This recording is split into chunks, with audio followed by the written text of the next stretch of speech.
Falcon Punch! Bang! Woo! Touchdown! I love games that let you do really dumb stuff, you know? Games that let you eliminate traffic with a baseball bat. Or let you ruin somebody's hot date with a baseball bat. Or throwing people. I love it when games let you throw people. So with that in mind, here I have 10 of the best games that let you run around and do dumb stuff and cause a bunch of mindless mayhem. Starting with Sleeping Dogs. This is an action sandbox adventure set in the criminal underworld of downtown Hong Kong. And as such, it offers many opportunities for hilariously violent disorder. And my absolute favourite thing to do is wreak havoc in the local market by throwing people into street food vendors. And I've spent a worrying amount of time doing this. And that's because Sleeping Dogs is at its most entertaining when you're brawling. Guns are very hard to come by in this game, so don't expect to jam a rocket launcher up a helicopter's bunghole or anything like that. But it's all for the better because where this game really excels is in the hand-to-hand combat, with satisfying melee moves, like powerful kicks and throws and awesome environmental takedowns. Protagonist Wei Shen is lethal, and he makes Tony Jaa look like a tiny jar. And a tiny jar can't hurt anyone, can it? Well, unless you smash it over someone's head, I guess. But that's not the point I'm trying to make, I don't think. Anyway, Sleeping Dogs is my flavour of the week. Flavour of the week. In Elder Scrolls V Skyrim, you play as the Dragonborn, the legendary hero destined to rid the world of dragons. Shitty bloody dragons, get rid. And as the Dragonborn, you're endowed with insurmountable power, like being able to judo chop a robot in the nuts with a sword, or being able to polo swing a wolf into a river. And with a voice as powerful as 1,000 air horns, it's easy to unleash mayhem with just 3 syllables. And that's great, but as the old saying goes, the shield is mightier than the voice and/or sword. And again for me, I derive great pleasure from terrorising the local marketplace by charging patrons with my shield. You see, if you put all your points into the block skill, you can turn yourself into an unstoppable battering ram and send fools flying. Haha, out of the way, Dick Splash! Saints Row is all about zany and fun, a bit like GTA's wacky uncle, with arcadey driving and cartoony violence. And Saints Row 4 is no different, set in a Matrix-style virtual reality type world or something where anything goes. In fact, one of your first missions in Saints Row 4 is to create as much mayhem as possible, so that's a pretty good indicator of where this game's head is at. And the game is just largely focused on having fun above anything else, giving the player superhero powers early on, like the ability to jump up the side of buildings, fly, and sprint people to death. There's hilarious melee takedowns and amazing carjacking animations, plus it's got the best baseball bat in video games, allowing you to slug people into next Easter, or bludgeon a lorry to death. And I think hitting home runs on NPCs is the real game here. It's just so much fun, and that's coming from someone who isn't even a baseballer, man. Goat Simulator!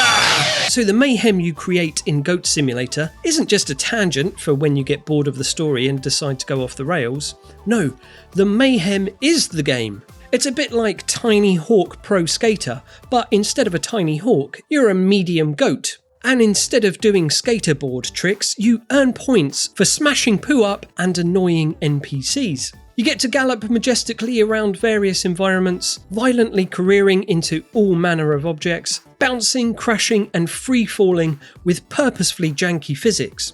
Boost your score by wrecking specific objects, people and points of interest, or by pulling off mad stunts.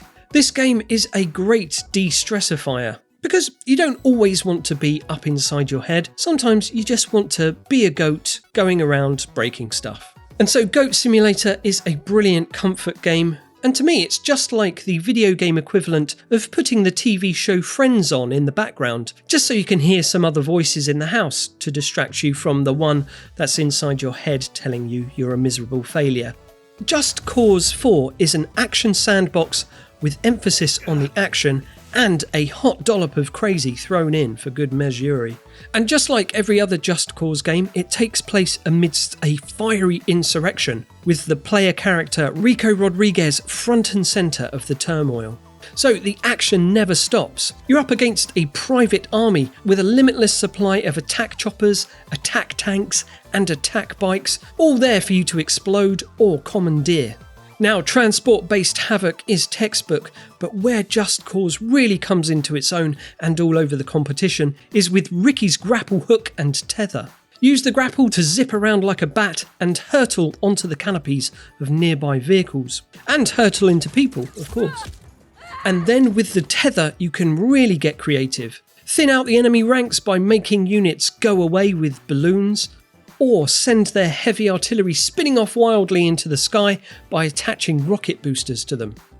And you can even directly implement the wisdom found in Sun Tzu's Art of War, where he says, "All warfare is based on deception. Keep your enemy guessing by attaching rocket boosters to a cow and tethering it to an armoured vehicle for bovine-based bedlam that will strike confusion right up into the hearts of our rivals." I think he says it somewhere near the back. God bless the tirelessly working devs over at Rockstar for being the last bastions of the cheat code. Because if you were to somehow grow bored of effing shiz up in GTA 5, I mean, it's possible, the game has been out for over 40 years now, well then you can spice things up with some cheat codes. Type in the secret code to activate a whole bevy of instant mods. My personal favourite is the explosive melee attacks.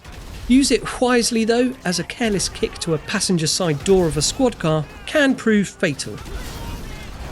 So Grand Theft Auto has been the gold standard of creating bedlam in video games since way back before I was knee-high to a gun turret, and GTA gives players the freedom to do a bunch of dumb shit like no other. For freestyle chaos in a built-up area, it's incredibly hard to beat. Superficial asshole. Cowboy times. When dynamites ruled the earth.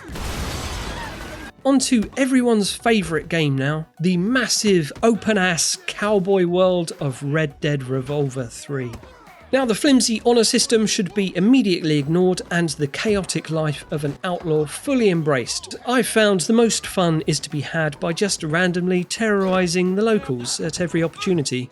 Body checking buckaroos, breaking up a poker game with a carelessly tossed Molotov cocktail, or a good old bar brawl, followed by a deadly shootout. It's a rooting, tooting good time, yee-haw. Just don't hurt any of the critters, you hear?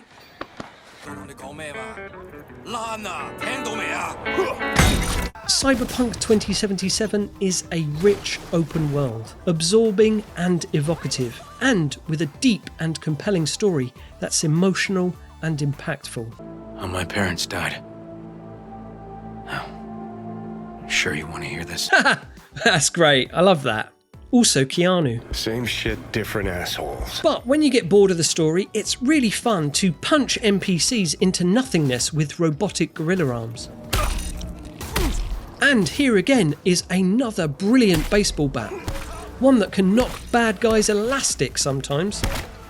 But watch out though, because too much mayhem will inevitably lead to the old Bill of the future showing up to delete your ass. Kill this cocksucker! And it's not like in the early Broken release where they would just magically show up out of thin air right behind you.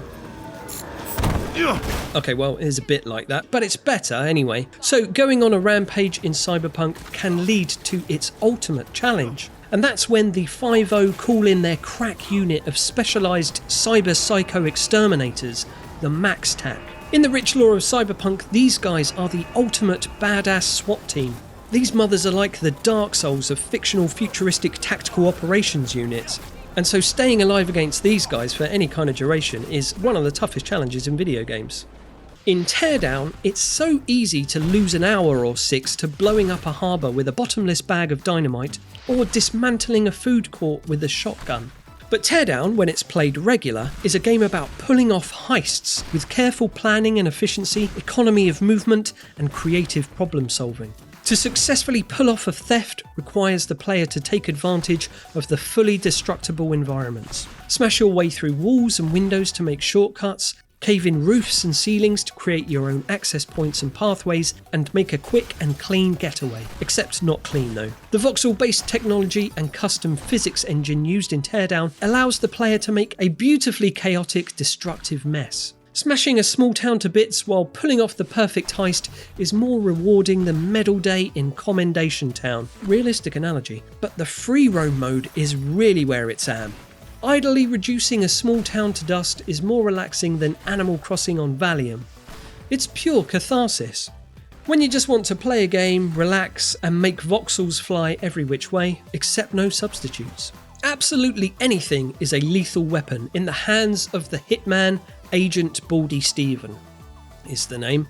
Hitting men is the game. And the game tasks you with whacking assorted rich and powerful AWIPes in various exotic locations. Or, on the flip side, you can just whack everyone you meet. Because a surefire way of not getting caught for doing a freelance murder on a brother is to make sure that there are no witnesses. Cover your tracks by eliminating every single person in the area. Now, this can be a long and painstaking affair because it's a must to keep your killing sprees low-key by tidying up after yourself and concealing any bodies. Otherwise, the guards will track you down and hand you your arsehole. And then once your cover is blown, the carnage really ensues. And admittedly, it's quite hard to stay alive when that happens, as Agent Baldy Steven can be easily overwhelmed. So it's best to stay professional and just kill absolutely everyone without being detected, okay? But you see, being able to stuff every NPC in a level into a cupboard is the sort of thing that got me into playing video games in the first place. Well, that and the fear of being alone with my own thoughts and just general boredom. Well, speaking of general boredom, this video's gone on way too long, so I'll just end it here, I guess. Alright then, bye.